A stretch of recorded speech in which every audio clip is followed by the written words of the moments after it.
Let's go through the topic of solubility of a solid in a liquid. किसी solid solute का वो maximum amount जो 100 gram of solvent में dissolve किया जा सकता है एट एनी गिवन टेम्परेचर, वो उस सॉल्यूट की सॉलिबिलिटी होती है. So let's see now. Solubility of a solid in a liquid at any temperature is defined as the maximum amount of the solid or solute in grams which can dissolve in 100 gram of the liquid or solvent to form the saturated solution at that particular temperature.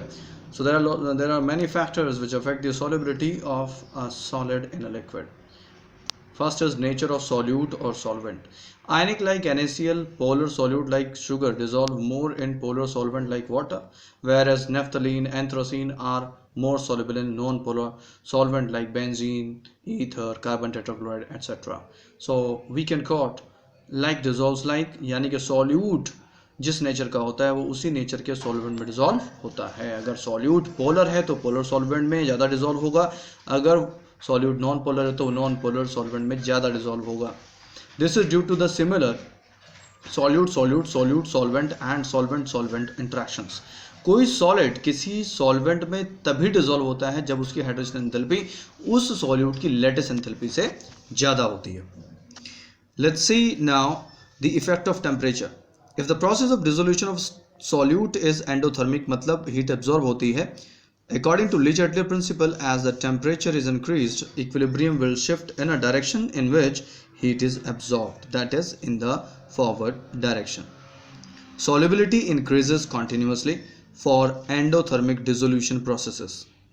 ऐसे solute हो सकते हैं sodium nitrate, potassium nitrate, sodium chloride, potassium chloride, etc. If the process of dissolution of solute is exothermic, according to Le Chatelier principle, as the temperature is increased, the equilibrium will shift in the direction in which heat is absorbed, that is in the backward direction. Means solubility decreases continuously for the exothermic processes or exothermic dissolution processes. ऐसे solute हो सकते हैं cerium sulphate, lithium carbonate, sodium carbonate, monohydrate. Next, the third case may be those solute or substances whose solubility does not increase or decrease continuously. या तो solutes की solubility continuously decrease होती है या continuously increase होती है. और third case हुआ कि वो continuously ना तो decrease हो और ना increase हो. Such substances which on heating change at a particular temperature from one polymorphic form to another, like ammonium nitrate अपनी अल्फा फॉर्म से बीटा फॉर्म में आ जाता है हीटिंग करने पर अपने सॉल्यूशन में.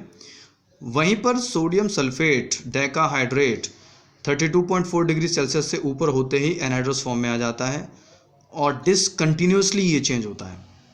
So the temperature at which one form of the substance changes into another is called transition temperature. Now let's see the graph here between the temperature and solubility.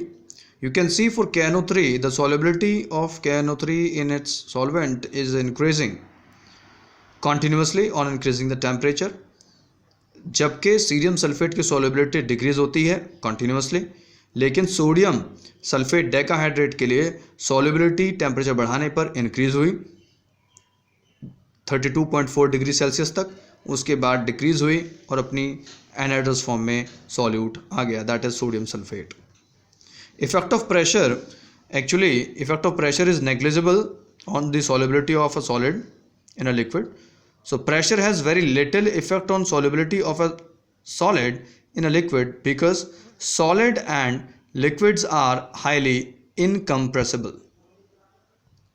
Thank you.